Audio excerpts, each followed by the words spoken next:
हरजिंदर जी, मैं शुरुआत आपसे करता हूँ। आप आज के हालात में आपकी पार्टी की क्या सोच है, किस चीज़ को लेके आप लोग आगे चलेंगे, आप कुछ उसके बारे में बताएं।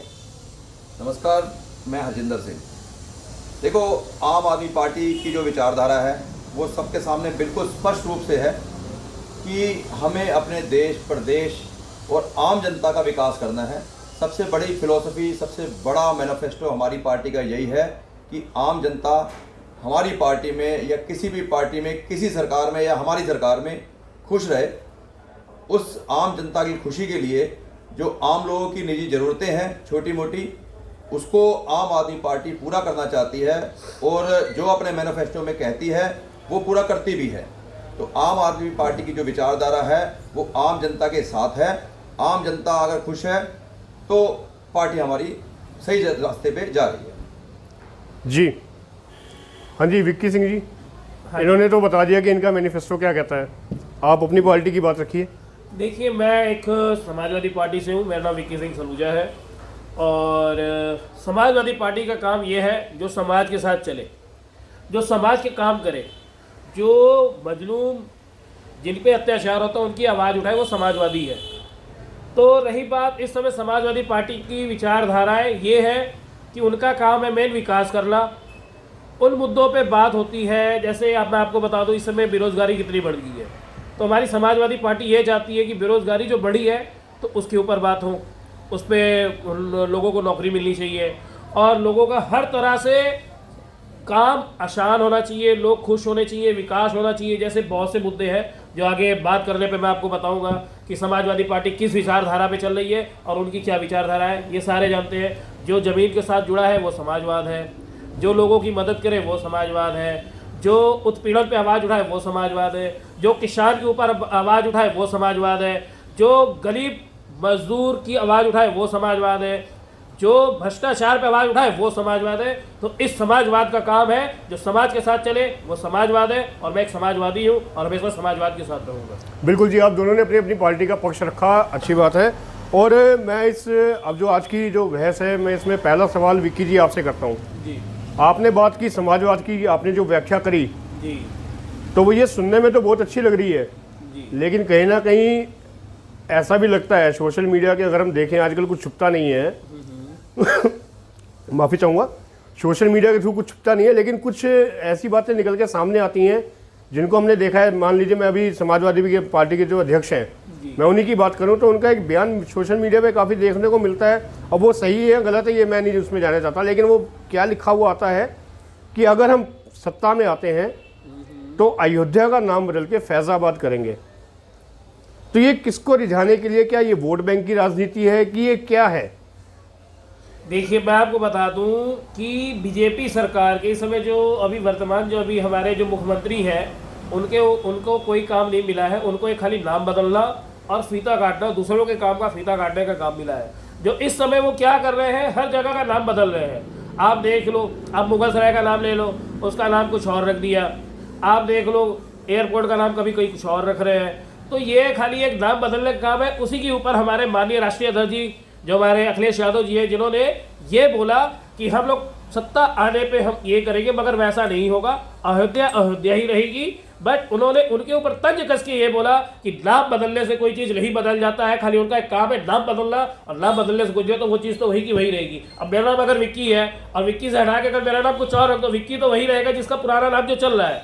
तो बट यही है, ये एक तरह का आप जान लो कि इस समय बीजेपी सरकार जुमलेबाज सरकार है। ये क्या करे, खाली नाम बदलना और दूसरों के काम का फीता काटना। चलो जी, आपने तो फीता काटने और नाम बदलने की बात करी। हरजिंदर जी, मैं आपकी तरफ आता हूँ तो आपके साथ तो जब भी बात होती है तो मुफ्त की बात हो जाती है, क्या कहेंगे? देखो, मुफ्त कुछ भी कोई नहीं देता, ठीक है ना। लेकिन आपकी तो पार्टी कहती है कि हम तो मुफ्त बिजली देंगे, पानी देंगे। आप मेरी बात कंप्लीट होने दीजिए प्लीज़। देखो, जो फ़ायदे, जो टैक्सेस जनता सरकार को देती है, सरकार की तरफ जो चीज़ पहुंचती है, जो पैसा आता है, जो सर्कमस्टांसेस आते हैं, जो सिस्टम आता है, वही सरकार, ये समझ लो कि आप दही दे रहे हो, लस्सी और मलाई मक्खन निकाल के सरकार आपको दे रही है वापसी। तो ये आपका ही पैसा, आपके टैक्सेस का पैसा है जो वापसी आपको फिल्टर होके आपको मिल रहा है सिर्फ 200 यूनिट फ्री बिजली और पानी के रूप में। तो इसको आपकी तरफ से और जनता की तरफ से स्वागत होना चाहिए कि इतने अच्छे अच्छे काम है। कोई ऐसा पहली बार नेता आया है जो पब्लिक का फायदा पब्लिक को दे रहा है साथ में। लेकिन पब्लिक को फायदा देने का तो और भी तरीके हैं ना, जैसे कि आप इंफ्रास्ट्रक्चर को मजबूत कीजिए, आप जो बुनियादी सुविधाएं हैं उनको बढ़ाइए। मेरे कहने का मतलब है अच्छी सड़कें, फ्लाईओवर्स, अच्छे स्कूल, ऐसे करके काफ़ी काम है जो दिए जा सकते हैं। आप जनता को, मेरे बात पूरी होने दीजिए, मेरे कहने का मतलब ये है कि आप जनता को बजाय मुफ्त देने के आप उनको ऐसा क्यों नहीं बनाते, हमारे जो राजनेता हैं या किसी भी, मैं एक पार्टी की बात नहीं करता, वो ऐसा क्यों नहीं बनाते कि जनता खुद को मुफ्त लेने लायक समझी ना। विपिन जी, मैं आपको दिल्ली मॉडल देता हूँ, ठीक है जी। देखो, हर कोई आम आदमी पार्टी का बंदा दिल्ली मॉडल दिखा देता है। मैं दिखा ही रहा हूँ आपको कि दिल्ली में जो बुनियादी सुविधाएं हैं, स्कूलिंग इंफ्रास्ट्रक्चर जो भी है, स्कूलिंग हो, सड़कें हो या मेडिकल हो या किसी तरीके की कोई सुविधाएं हो, दिल्ली कहीं भी पीछे नहीं है। दिल्ली पीछे क्यों नहीं है? क्योंकि एक आदमी जिसका नाम है अरविंद केजरीवाल, उसकी जो सोच है, उसका जो सिस्टम है, उसने जो ला के आम आदमी के लिए जो सिस्टम दिया है वो दिल्ली में अप्लाई हुआ है। 70 साल 75 साल में एक पहली बार एक ऐसी सरकार है दिल्ली की जो विकास के नाम पे है। ये तो आपको भी शायद मालूम ही होगा। चलो, विकास की बात आपने करी, क्या लगता है कि पंजाब में तो काफ़ी जोर लगा रही है आपकी पार्टी, क्या लगता है पंजाब के बारे में? बिल्कुल, पंजाब में बिल्कुल जलवो जलाल के साथ लगे हुए हैं आम आदमी पार्टी के, और इफेक्ट बहुत अच्छा आ रहा है और सिस्टम बहुत अच्छा है। तो आम आदमी पार्टी एक विनिंग पार्टी के रूप में बिल्कुल आगे आ रही है और सरकार बनाने का दावा पूरी तरह से पेश कर रही है, क्योंकि वहाँ जो सिस्टम है मैं खुद अपनी आंखों से देख के आया हूँ, बहुत अच्छा है और सरकार बनाने का पूरा दावा पेश किया जा चुका है। और भगवान ने चाहा तो सरकार पंजाब में आम आदमी पार्टी की ही आएगी। बिल्कुल जी, आपने तो एक तरह से दावा कर दिया। विक्की सिंह जी, हाँ जी, आपका क्या कहना है? ये तो अभी यानी कि इलेक्शन नहीं हुए, ये तो अभी से दावा करने लग गए सरकार बनाने का। आप यूपी चुनाव के बारे में क्या सोचते हैं?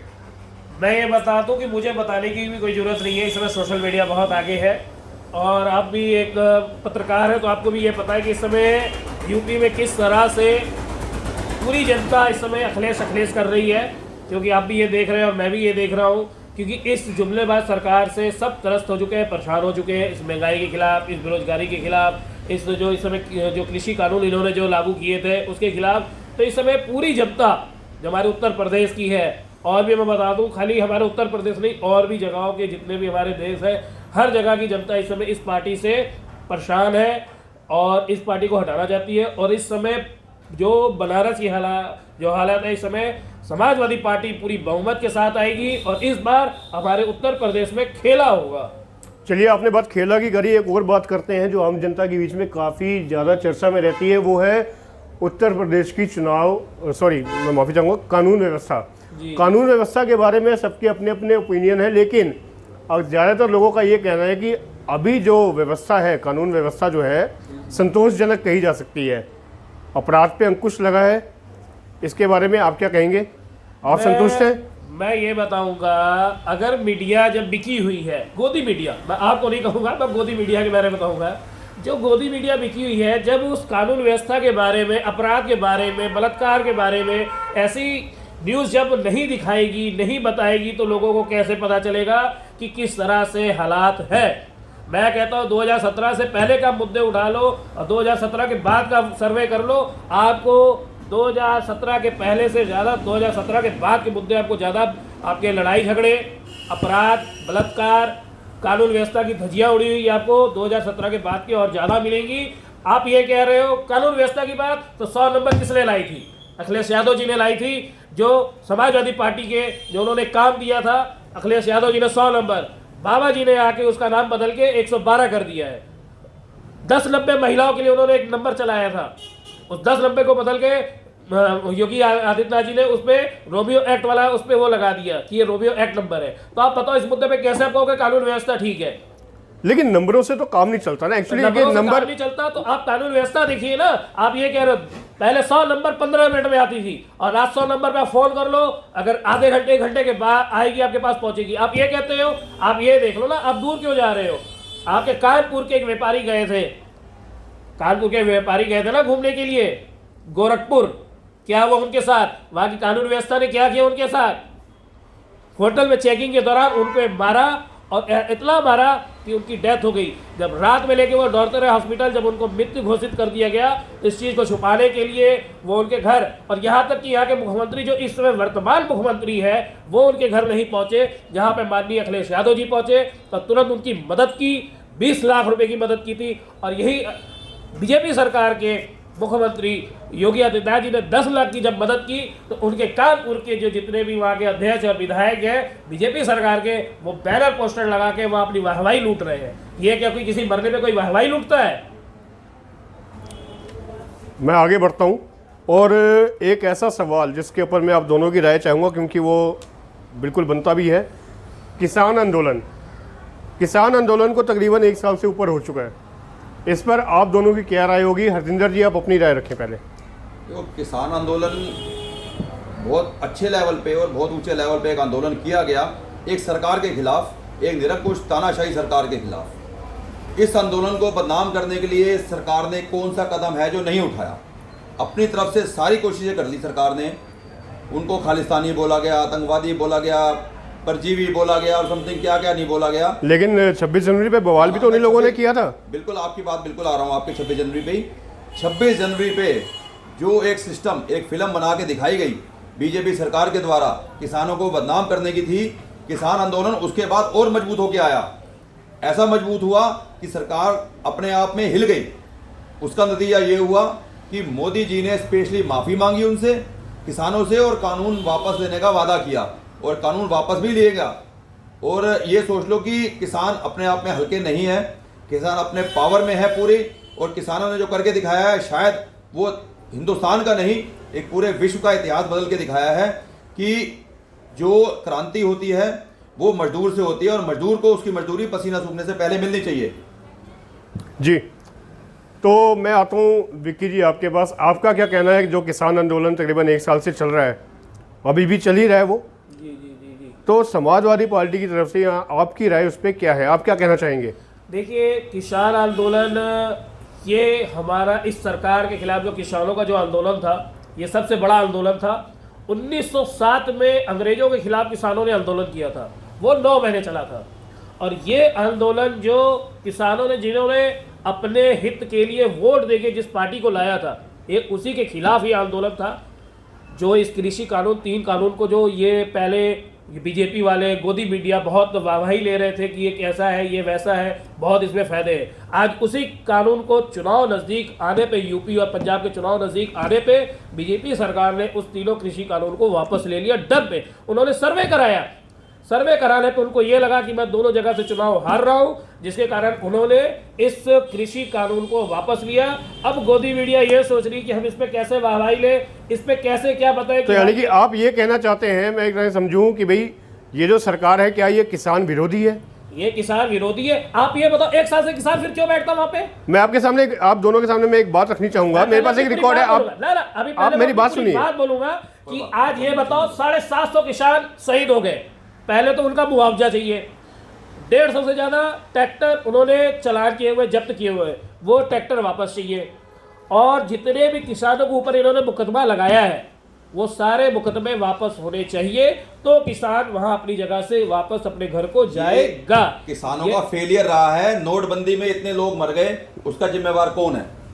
नोटबंदी का इफेक्ट क्या हुआ कि मंत्रालय ने बोल दिया 99.9% वोट नोट जो है वो वापसी आए हैं। इसमें काला धन नाम की कोई चीज नहीं थी। राकेश शकेल जी ने, में कौन जिम्मेवार है ये बताइए आप।